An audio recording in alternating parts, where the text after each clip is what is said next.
Friends, good evening. Welcome to Ghatna Sutra. मैं हूँ दृष्टि जैन और अभी हम करेंगे 3 जुलाई 2025 के प्रीलिम्स और मेंस के क्वेश्चन। और विथ रिस्पेक्ट टू जो आज के पेपर में जो आए हैं और आज हमने सुबह इसी से रिलेटेड न्यूज़ पढ़ी थी, तो उसके रिस्पेक्ट में हम प्रीलिम्स के क्वेश्चन और 2 मेंस के क्वेश्चन डिस्कस करेंगे। ठीक है, तो सबसे पहले चलते हैं हम सबसे फर्स्ट नंबर क्वेश्चन की तरफ। फर्स्ट क्वेश्चन इज प्रीलिम्स का, read the statements about the sea ship observer mission. तो कौन से मिशन के बारे में? Sea ship observer mission. ये प्रोजेक्ट है only between the coast guard. देखो ओनली वर्ड यूज़ कर दिया, थोड़ा जहाँ पे ना ओनली या एवरीथिंग ऐसे सब यूज़ करता है ना, थोड़ा ध्यान दिया करो। Only between the coast guards of India and the United States. Second बोल रहा है the mission was started under the Wellington declaration announce during the quad leaders summit. तो बोल रहे हैं वेलिंगटन डिक्लेरेशन हुआ था क्वाड लीडर्स समिट में, उसमें ये अनाउंस किया गया था। थर्ड बोल रहा है the goal of the mission is to encourage gender inclusion by involving women officers from each participating country. तो बोल रहा है कि हर पार्टिसिपेटिंग कंट्री से एक विमेन ऑफिसर रहेंगी। Fourth is the mission deals only with the military cooperation and naval exercises. देखो वापस ओनली आ गया कि सिर्फ मिलिट्री कोऑपरेशन और नेवल एक्सरसाइजेस से डील करता है। अब इसमें पूछे हाउ मैनी, ये ध्यान रखना हाउ मैनी बोला है कि कौन कौन से, how many of the following statements are correct. तो option is only 1, only 2, only 3 and all 4। अब इसमें हमको बताना है, देखो सबसे पहले ना मेरे हिसाब से तो अपन क्या क्या कर सकते हैं, सबसे पहले ओनली जहाँ पे आता है ना उसको आप इनकरेक्ट करो, ओनली या एवरीथिंग। तो हम फर्स्ट और फोर्थ को इनकरेक्ट करेंगे, ठीक है। उसके बाद अपन देखते हैं आंसर इज़ ओनली 2, ठीक है। तो 2 स्टेटमेंट सही हैं। अब स्टेटमेंट 1 इनकरेक्ट क्यों है? The sea ship observer mission, अब हम मिशन के बारे में देख रहे हैं, ये बायलेटरल नहीं है। उसने बोला था ना कि सिर्फ इंडिया और यूएसए के बीच में, तो ये सिर्फ बायलेटरल नहीं है, ये क्वाड नेशंस का है। फॉलोइंग कंट्रीज कौन कौन सी? India, Japan, USA and Australia.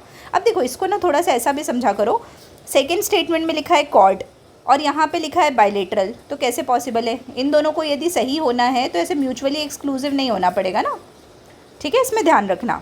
Second is कि क्वाड, ये सही बात है कि वेलिंगटन डिक्लेरेशन में आया गया था during the quad leaders summit, ठीक है। तो सेकंड सही है, तो फर्स्ट तो गलत ही और ओनली भी लिखा है। फिर थर्ड देखते हैं, तो इसमें बोला था कि मिशन का ऑब्जेक्टिव है, तो एक ऑब्जेक्टिव ये भी है कि विमेन को इंक्लूड करना है, that is gender inclusion with women officers participating from each coordination. तो ये सही स्टेटमेंट है कि विमेन जेंडर इंक्लूजन करना। और जनरली ना ऐसा स्टेटमेंट जो थोड़ा होलिस्टिक हो, यदि वो आता है ना तो उसको आप बाय लार्ज आप उसको सही कर सकते हो, ठीक है। ऐसा नहीं कि हर केस में वो सही होगा, बट आप सही कर सकते हो। स्टेटमेंट 4 इनकरेक्ट क्यों है? The mission is not limited only to military coordination and joint naval drills, it also focuses on broader maritime security. तो ये सिर्फ नेवल ड्रिल्स और मिलिट्री कोऑपरेशन से रिलेटेड नहीं है, ये ब्रॉड मेरीटाइम सिक्योरिटी से रिलेटेड है, इंटर ऑपरेटेबिलिटी से रिलेटेड और maintaining a free, open, inclusive and rules based Indo Pacific, ठीक है। आई होप ये क्लियर होगा। The second question is INS Tabar was recently mentioned in the news. To which group or class of frigates does this ship belong? तो INS तबार है, ये जो भी news में था, ये किस ग्रुप या किस फ्रिगेट का पार्ट है ये पूछ रहा है। तो फर्स्ट ऑप्शन है शिवालिक क्लास, सेकंड इज़ तलवार class, third is Nilgiri class and fourth is Brahmaputra class. अब हमको आंसर बताना है। So the correct answer is तलवार क्लास। तो अपने यहाँ क्या नेवी में ना अलग अलग टाइप के शिप होते हैं, अलग अलग क्लासेस के शिप होते हैं, तो बस ये थोड़ा फैक्चुअल है, इसको याद रख लो। फैक्चुअल मैं यहाँ पे लिख देती हूँ, फैक्चुअल है और ये ऐसे आते हैं क्वेश्चंस। तो INS तबार है, ये तलवार क्लास की फ्रिगेट है। तलवार क्लास स्टील फ्रिगेट है, ये ध्यान रख लेना, ठीक है। यूज्ड बाय इंडियन नेवी और ये डिज़ाइन किया गया है वैरायटी ऑफ मिशन के लिए, जैसे एंटी एयर, एंटी सरफेस और एंटी सबमरीन वॉरफेयर के लिए। These ships are equipped with advanced weapons and sensors including BrahMos supersonic cruise missile. तो इसमें ब्रह्मोस सुपरसोनिक क्रूज मिसाइल भी है जो स्टील टेक्नोलॉजी को फीचर करती है, जिससे कि डिटेक्शन बाय एनिमी रेडार कम हो जाता है, ठीक है। और INS तबार रशिया में बनी हुई थी और उसको कमीशन किया गया था इंडियन नेवी में 2004 में, ठीक है।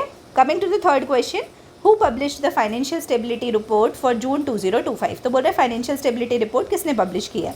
So the options are NITI Aayog, Reserve Bank of India, National Bank for Agriculture and Rural Development that is NABARD and Securities and Exchange Board of India SEBI. ये ना काफ़ी इंपॉर्टेंट रिपोर्ट है, मतलब वेरी इंपॉर्टेंट लिख देती हूँ मैं। फाइनेंशियल स्टेबिलिटी रिपोर्ट जो वर्ल्ड लेवल पे है वो अपनी IMF पब्लिश करती है, और जो इंडिया लेवल पे है वो RBI पब्लिश करती है, तो it is very very important, ठीक है। रिजर्व बैंक ऑफ इंडिया, तो reserve Bank of India release the financial stability report for June 2025। अब रिपोर्ट ट्वाइस एवरी ईयर आती है, मतलब हर साल में, एक साल में 2 बार आती है, 2 टाइम्स, ठीक है, ये ध्यान रखना है। And gives a detailed overview of the health of India's financial system. It assesses strength and stability of banks, non-banking financial companies and other financial institutions. The report also highlights potential risks to the financial stability such as rising bad loans, global economic uncertainties और stress in specific sectors.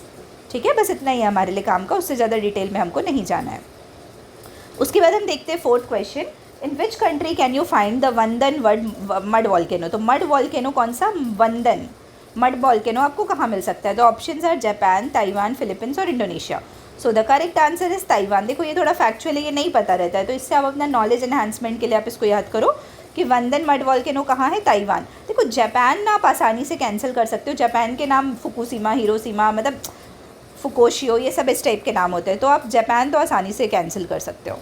ठीक है, तो अब detail हम पढ़ते हैं कि वंदन मड वॉल्केनो कहाँ है, ताइवान में है। और मड वॉल्केनो क्या होते हैं, नेचुरल जियोलॉजिकल फीचर्स होते हैं where a mixture of mud, water and gases like methane escapes from underground to the surface. तो जैसे मड है, वाटर है, अलग अलग टाइप की गैसेज है, स्पेसिफिकली मीथेन, वो अंडरग्राउंड से ऊपर सर्फेस की तरफ आती है, फॉर्मिंग कोन शेप्ड वुंड्स। ठीक है, unlike regular volcanoes they do not erupt lava, तो ये लावा नहीं इरप्ट करती है, but instead release mud and other gases under pressure. In Taiwan mud volcanoes are found mainly in the south western part of island. तो Taiwan में कहाँ mud volcanoes specifically south western part of island में मिलते हैं। And Wandan is one of the well known sites. ठीक है, I hope ये clear होगा। फिर fifth question is which international group started the at sea observer mission. तो अभी जो हमने एट सी ऑब्जर्वर मिशन के ऊपर क्वेश्चन नंबर 1 पढ़ा ना, उसी से रिलेटेड है कि कौन सा इंटरनेशनल ऑर्गेनाइजेशन ने इसको शुरू किया। तो options are BRICS, ASEAN, SAARC और कॉड। तो इसमें अभी अपन ने देखा था, उसका पूरा डिटेल देखा था, तो हमने देखा था ना कॉड मीटिंग में वो हुआ था, वेरीफाई हुआ था, तो इसलिए इसका correct answer is called mission. तो कॉड मिशन में इसको वेलिंगटन डिक्लेरेशन में इसको किए थे। और कॉड में कौन कौन है, यूनाइटेड स्टेट्स, जापान, ऑस्ट्रेलिया और इंडिया। ठीक है, तो आई होप ये क्लियर होगा प्रीलिम्स वाला पर्सपेक्टिव। अब हम आते हैं अपने मेंस वाले टॉपिक में कि मेंस में हमको टोटल 2 क्वेश्चन करने हैं, एनालिटिकल प्लस थोड़ा फैक्चुअल प्लस हमने जो पढ़ा है उसका पूरा नॉलेज को यूज़ करते हुए हम 2 क्वेश्चन करेंगे। तो let's come to first question. First is how does India's strategy to fight terrorism changed over time. तो देखो ये थोड़ा टाइम वाला क्वेश्चन है, टाइम लाइन वाला। ठीक है, कि कैसे जो इंडिया की स्ट्रैटेजी है टेररिज्म को फाइट करने की वो कैसे चेंज हुई विद टाइम, और क्या क्या मेन पार्ट्स है इंडिया के करंट काउंटर टेरर प्लान के, and how successful it has been in tackling terrorism coming from across the border. तो बोल रहा है कि ये फर्स्ट पार्ट हुआ कि कैसे स्ट्रैटेजी चेंज हुई, फिर बोला कि क्या क्या मेन पार्ट है इंडिया के काउंटर टेरर प्लान के, और ये कितना सक्सेसफुल है, मतलब इंडिया कितनी सक्सेसफुल है टेररिज्म को टैकल करने में अक्रॉस द बॉर्डर। तो ये 3 पार्ट हुए। ठीक है, आपको ये क्वेश्चन को देख के ऐसा नहीं लग रहा कि आप इसमें मैप बना सकते हो, थोड़ा सोचा करो, ब्रेन स्टॉर्मिंग किया करो। जब अपन क्वेश्चन डिस्कस करते हैं ना तो you need to do brainstorming. तो चलो let's come to the answer part. तो इसको अपन को वही वाले फॉर्मेट में इंट्रो, बॉडी, कंक्लूजन और हो सके तो मैप। ठीक है, ये सब इंक्लूड करना है। तो सबसे पहले टेररिज्म की बात है, तो हम टेररिज्म के रिस्पेक्ट में ही चालू करते हैं इंडिया के लिंक से। तो over the decades India's approach for countering, मतलब अपने इंट्रो पहले खुद से सोचा करो फिर आंसर देखा करो। तो मैंने जैसे बोला ना कि टेररिज्म से आप स्टार्ट कर सकते हो, तो you can also start with terrorism की डेफिनेशन है, United Nations convention against terrorism, ये सब भी शुरू कर सकते हो। Over the decade India's approach to counter terrorism has significantly evolve, क्योंकि टाइमलाइन पूछा है तो इवॉल्विंग की बात कर दी, कैसे कैसे इवॉल्व हुआ है। From reactive measures to proactive, मतलब पहले क्या होता था कि कोई कुछ कर देता था उसके बाद हम रिएक्टिव मेजर लेते थे, लेकिन अब हम खुद से मेजर्स लेने लगे, प्रोएक्टिव मेजर्स लेने लगे। Multi dimensional strategies integrating military, diplomatic, intelligence, legal and technological tools. ये शिफ्ट क्या रिफ्लेक्ट करता है, जैसे lessons learn from various terror incidents. तो जैसे हमने पहले जो लेसन्स लर्न किए अलग अलग टेरर अटैक्स के टाइम, उससे हमारी स्ट्रैटेजी शेप हुई है। ठीक है, ऐसे ऐसे शेप हुई है। अब इवोल्यूशन क्या है, फर्स्ट पार्ट था ना ये क्वेश्चन का कि evolution of strategy from reactive to proactive. तो आप इसको ना ऐसे ऐसे करके भी लिख सकते हो। ठीक है, मतलब वे ऑफ रिप्रेजेंटेशन मैं आपको बता रही हूँ। तो फर्स्ट इज प्री 2001 एरा। तो सबसे पहला क्या है कि प्री 2001 एरा में क्या था, इंडिया का रिस्पॉन्स लार्जली रिएक्टिव था। वो फोकस करता था immediate security, law and order situation में, जैसे कि चाहे वो केसेस ले लें, हम कश्मीर का ले लें या मुंबई ले लें या पंजाब अटैक्स ले लें, तो इन सब केसेस में हम क्या थे पोस्ट 2001 एरा में कि हम रिएक्टिव थे, जब कोई कुछ करता था तब हम करते थे। फिर पोस्ट 2001 और 2008 में क्या हुआ, जैसे 2008 में मुंबई अटैक हुआ, उसके बाद क्या हुआ 2001 में पार्लियामेंट अटैक हुआ। ठीक है, ये एग्जांपल्स आप लोग याद रखना। तो उसके बाद हमने क्या किया, नेशनल इन्वेस्टिगेशन एजेंसी बनाई 2008 में, ये ऑर्गेनाइजेशन इज़ वेरी इंपॉर्टेंट। फिर नेशनल इंटेलिजेंस ग्रिड बनाई, नेट ग्रिड 2008 अटैक के बाद। फिर लीगल फ्रेमवर्क्स लाए, जैसे UAPA, unlawful activities prevention act, UAPA, जो स्ट्रेंथन करता है और वाइडर पावर देता है इन्वेस्टिगेशन और प्रोसिक्यूशन के लिए। ठीक है, फिर उसके बाद हमने ऑपरेशनल डॉक्ट्रिन को अपग्रेड किया। क्या कैसे अपग्रेड किया कि हमने डेवलप किया जैसे आर्मी, नेवी और एयरफोर्स का कैसे रिस्पॉन्स रैपिड रहेगा, डिसिसिव रिस्पॉन्सेस कैसे लेंगे to tackle cross border threats. ठीक है, अब हम सेकेंड सेक्शन में आते हैं, that is main components of India's current counter terror plan, कि मेन कंपोनेंट्स क्या है। तो मिलिट्री और प्रिसिशन ऑपरेशंस कैसे यूज़ होते हैं। तो मिलिट्री और प्रिसिशन ऑपरेशन के अंदर हम कुछ एग्जांपल्स देखेंगे। तो जैसे ऑपरेशन ऑल आउट हमने टेररिज्म के या इंसर्जेंट्स के रिस्पॉन्स में हमने लॉन्च किया था जम्मू एंड कश्मीर में। फिर अभी रिसेंट वाला मोस्ट रिसेंट ऑपरेशन सिंदूर मई 2025 में जो हमने अभी किया था पहलगाम अटैक के बाद। तो इसमें आप पहलगाम अटैक मेंशन कर दीजिएगा, ठीक है, पहलगाम अटैक। उसके बाद इंटेलिजेंस, एनर्जी और लीगल आर्किटेक्चर क्या है कि coordination among agencies like intelligence bureau, फिर रॉ, फिर एनआईए, पैरामिलिट्री फोर्सेस, ये सब इंश्योर करता है रियल टाइम इंटेलिजेंस शेयरिंग। ठीक है, उसके बाद आते हैं कि हम नेट ग्रिड कैसे डाटा को इंटीग्रेट करता है from various sources for faster identification of terror networks. तो जो हमने नेट ग्रिड पढ़ा था अभी, तो नेट ग्रिड कैसे इंटीग्रेट करता है डाटा को, ये हमको पता है। फिर यूएपीए 2019 का, उसमें वेरियस हमने अमेंडमेंट्स किए जिससे कि और पावर मिल सके इन्वेस्टिगेशन अथॉरिटी को, और इंडिविजुअल्स को भी हम टेररिस्ट के जैसे डेजिग्नेट कर सके। ठीक है, पहले क्या होता था हम ग्रुप्स को ही करते थे, अब हम इंडिविजुअल्स को भी कर सकते हैं। फिर डिप्लोमेटिक स्ट्रैटेजी की बात करते हैं तो इंडिया एक्टिवली नेम करता है और आइसोलेट करता है स्टेट्स को जो टेररिज्म में एंगेज करते हैं। जैसे कि पाकिस्तान को हमेशा हम ऐसे बोलते हैं ना कि वो स्टेट स्पॉन्सर्ड टेररिज्म में एंगेज होता है। जैसे ये वर्ड आप लोग लिख सकते हो, ठीक है, स्टेट स्पॉन्सर्ड टेररिज्म, ठीक है, ये वर्ड आप लोग लिख लेना। फिर सिविल डिफेंस प्रिपेयर्डनेस की बात करेंगे तो nationwide civil defence drills हुई थी, जैसे ऑपरेशन अभ्यास हुआ था अभी मई 2025 में ऑपरेशन सिंदूर के टाइम।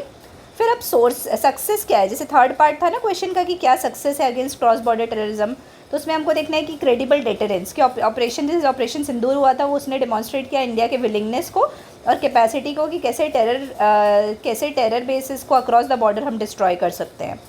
फिर डी एस्केलेशन मैकेनिज्म्स कि after precise attacks diplomatic channels buildup हुए थे जहाँ पे कॉन्फ्लिक्ट्स को डी एस्केलेट किया गया था। फिर आते हैं टेरर डेंसिटी डिक्लाइन, तो अभी क्या डेंसिटी में डिक्लाइन हुआ है, क्रॉस बॉर्डर इन्फिल्ट्रेशन में कमी आई है, ऐसे के रिपोर्ट्स बताते हैं किसके, एमएचए के। ठीक है, ये इंपॉर्टेंट है। फिर सक्सेसफुल प्रोसिक्यूशंस, तो एनआईए ने जो नेशनल इन्वेस्टिगेशन अथॉरिटी है ना, उसने परस्यू किए हाई प्रोफाइल केसेस और बहुत सारे प्रोसिक्यूशन भी किए जिसमें विक्टिम्स जिसमें वो पाए गए कि कौन गलत साबित हुए हैं। ठीक है, फिर परसिस्टेंट चैलेंजेस, ये आप इसको अलग सब हेड में भी लिख सकते हो, लेकिन अभी भी कुछ चैलेंजेस हैं। Despite successes concerns remain over human rights, तो ह्यूमन राइट्स का कंसर्न है स्पेशली रिलेटेड टू यूएपीए। उसका मतलब यूएपीए का जो कन्विक्शन रेट है वो काफ़ी कम है अभी भी, और जो ऑनगोइंग रिस्क हो रही है, जब मैंने बोला था ना स्टेट स्पॉन्सर्ड टेररिज्म जो हम पाकिस्तान के रेस्पेक्ट में यूज़ करते हैं, के रेफरेंस में यूज़ करते हैं फ्रॉम हॉस्टाइल नेबर्स। ठीक है, अब हमने इंट्रो और बॉडी देख लिया, अब हम कंक्लूजन की तरफ आते हैं। तो इंडिया का जो काउंटर टेररिज्म स्ट्रैटेजी है, देखो क्वेश्चन से रिलेट कर दिया, वो इवॉल्व हुआ है एडॉक रिएक्शन से इनटू अ स्ट्रक्चर्ड, ये वर्ड इंपॉर्टेंट है ना, स्ट्रक्चर्ड इंटीग्रेटेड अप्रोच। उसमें military precision, intelligence modernisation, legal reinforcement और डिप्लोमेटिक एफर्ट्स और सिविल प्रिपेयर्डनेस इन्वॉल्व है। और ऑपरेशन जैसे कि हमने किया था ऑपरेशन सिंदूर, ये अंडरलाइन करता है इंडिया का स्ट्रॉन्ग डिटरेंस पोस्चर। ठीक है, फिर enhanced coordination among intelligence and enforcement agencies along with a robust legal framework has reduced terror incidents and improved national security. ठीक है, उसके बाद आते हैं अपन क्वेश्चन नंबर 2 में। आई होप ये क्लियर होगा क्वेश्चन नंबर 1। अब क्वेश्चन नंबर 2 में देखते हैं कि how is nano technology used in medicine. देखो नैनो टेक्नोलॉजी ना वेरी इंपॉर्टेंट है, मतलब एवरी कॉम्पिटिटिव एग्जाम के मेंस के पर्सपेक्टिव से nano technology is very important. तो नैनो टेक्नोलॉजी कैसे मेडिसिन में यूज़ होती है, specially for delivering drugs and what health risk and regulatory problems. तो ये फर्स्ट पार्ट है कि कैसे यूज़ होती है नैनो टेक्नोलॉजी मेडिसिन में, और सेकेंड पार्ट ये है कि क्या हेल्थ रिस्क और रेगुलेटरी प्रॉब्लम्स फेस कर सकते हैं नैनो टेक्नोलॉजी की वजह से। ठीक है, तो हम आंसर में देखते हैं। तो सबसे पहले इंट्रो में हम नैनो टेक्नोलॉजी के बारे में लिखेंगे। ठीक है, तो नैनो टेक्नोलॉजी क्या होती है, मैनिपुलेशन ऑफ मैटर। जैसे एक मैटर है उसको हम छोटे छोटे पीसेज में ब्रेक कर देंगे, ऐसे बहुत सारे अलग अलग पीसेज हो जाएंगे, तो इसका सरफेस एरिया बढ़ जाएगा। तो इसका स्केल क्या होता है, 1 to 100 nanometre has revolutionise many fields particularly medicine. तो इसमें क्या होता है, देखो ये पॉइंट इंपॉर्टेंट है, हाई सरफेस एरिया हो जाता है, टारगेटेड एक्शन होता है और कंट्रोल्ड रिलीज होता है, जो कि एक इनवैल्यूएबल टूल है स्पेशली फॉर ड्रग डिलीवरी। ठीक है, अब हम एग्जाम्पल्स के साथ देखेंगे फर्स्ट पार्ट की रोल ऑफ नैनो टेक्नोलॉजी क्या है मेडिसिन में। तो टारगेटेड ड्रग डिलीवरी होती है, जैसे nano particles can engineer to deliver drugs directly to diseased cells. जैसे कि क्या होता है, नैनो पार्टिकल्स एकदम प्रिसाइज होते हैं, तो जो सेल्स है ना उसी को इम्पैक्ट करेंगे, अगल बगल नहीं इम्पैक्ट करेंगे। ठीक है, फिर कंट्रोल्ड रिलीज मैकेनिज्म, तो एक कंट्रोल्ड वे में होगा, ऐसा नहीं बहुत सारी ड्रग्स एक साथ रिलीज हो जाएगी। फिर क्रॉसिंग बायोलॉजिकल बैरियर्स, तो नैनो पार्टिकल्स पेनिट्रेट कर लेते हैं ब्लड ब्रेन बैरियर को, मतलब बायोलॉजिकल बैरियर्स को भी पेनिट्रेट कर लेते हैं। फिर डायग्नोस्टिक्स में यूज़ होते हैं जैसे क्वांटम डॉट्स वगैरह, early detection of diseases biomarker के जैसे, ठीक है। फिर लेकिन अब सेकेंड पार्ट था ना कि पोटेंशियल हेल्थ रिस्क क्या क्या है। तो फर्स्ट है कि टॉक्सिसिटी और बायो एक्यूमुलेशन, जो नैनो पार्टिकल्स है ना जब बॉडी में जाते हैं तो वो टॉक्सिसिटी क्रिएट कर सकते हैं लॉन्ग टर्म में, और बायो एक्यूमुलेशन मतलब जैसे इकट्ठे हो जाते हैं, कंसनट्रेट हो जाते हैं, ठीक है, ऐसे ऐसे कंसनट्रेट हो जाते हैं। फिर इन्फ्लेमेशन कॉज करते हैं, सेल्यूलर डैमेज क्रॉस करते हैं, और जेनेटिक अल्टरेशंस भी हो सकता है, मतलब ये लॉन्ग टर्म डैमेज हो गया। फिर अननोन इंटरेक्शंस होते हैं, जैसे नैनो पार्टिकल्स अनप्रिडिक्टेबली बिहेव करते हैं अलग अलग ह्यूमन बॉडी के साथ, और वो इंटरफेयर कर सकते हैं डीएनए के साथ, इम्यून सेल्स के साथ। फिर इन्वायरमेंटल हैज़ार्ड्स की बात करते हैं, तो डिस्पोजल बहुत ज़्यादा मुश्किल है नैनो पार्टिकल्स का, जो कंटेमिनेट कर सकता है वाटर और सॉइल को, एंड रिस्क पोज कर सकता है इकोसिस्टम को और ह्यूमन हेल्थ को, ठीक है। फिर रेगुलेटरी चैलेंजेस की बात करते हैं, तो लैक ऑफ स्टैंडर्डाइजेशन, कोई यूनिवर्सल स्टैंडर्डाइजेशन एग्जिस्ट अभी नहीं करता है जो सेफ्टी, एफिशिएंसी और क्वालिटी पे फोकस करे नैनो पार्टिकल्स के लिए, तो ये हमको सॉल्व भी करना है, इसी को आप आगे बढ़ा के वे फॉरवर्ड भी लिख सकते हो, ठीक है। फिर कॉम्प्लेक्स रिस्क असेसमेंट, के रिस्क असेसमेंट ना अलग अलग तरीके की है, जो टॉक्सोलॉजिकल मेथड्स हैं अलग अलग, वो अलग अलग बॉडी पे अलग तरीके से रिएक्ट करते हैं। फिर रेगुलेटरी गैप्स है, कोई अच्छा सा इंस्टीट्यूशन नहीं है जो इन सब चीज़ों को देख सके और पोटेंशियल हैज़ार्ड्स को मॉनिटर कर सके। फिर फोर्थ है कि लेबलिंग एंड पब्लिक अवेयरनेस, तो पब्लिक अवेयरनेस अभी काफ़ी ज़्यादा कम है, इनसफिशिएंट लेबलिंग है, मतलब प्रॉपर तरीके से उसको लेबल नहीं किया गया, जिससे पेशेंट्स अनअवेयर हो जाते हैं नैनो पार्टिकल्स के बारे में। तो आई होप ये क्लियर होगा ये तीनों पार्ट्स जो हमने देखे। अब इसके बाद हम आएंगे, इंट्रो बॉडी देख लिया हमने, कंक्लूजन आएंगे, उसमें क्वेश्चन से रिलेट करेंगे और पॉजिटिव उसमें लिखेंगे वे फॉरवर्ड के रिस्पेक्ट में। फिर nano technology holds transformative promise for medicine offering precise, वही हमने फिर से फ़ायदे लिख दिए, प्रिसाइज, एफिशिएंट और innovative solution for disease treatment and diagnostic. और इसका रोल क्या है ड्रग डिलीवरी में कि ये सिग्निफिकेंटली इंप्रूव कर सकता है पेशेंट के आउटकम को by enhancing targeted therapy and minimising side effects.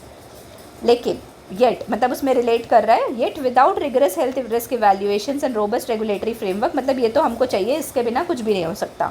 इसीलिए इनोवेशन को बैलेंस करना विद सेफ्टी, ट्रांसपेरेंसी और ethical governance is crucial to harnessing the full potential of nano technology in health care, ठीक है। तो आई होप ये दोनों क्वेश्चन आपको क्लियर होंगे, ठीक है, प्रीलिम्स और मेंस दोनों के। अब अपन कल मिलेंगे, कल के 4 जुलाई के करंट अफेयर्स के साथ। तब तक के लिए आप सभी को बहुत बहुत धन्यवाद एंड ऑल द बेस्ट।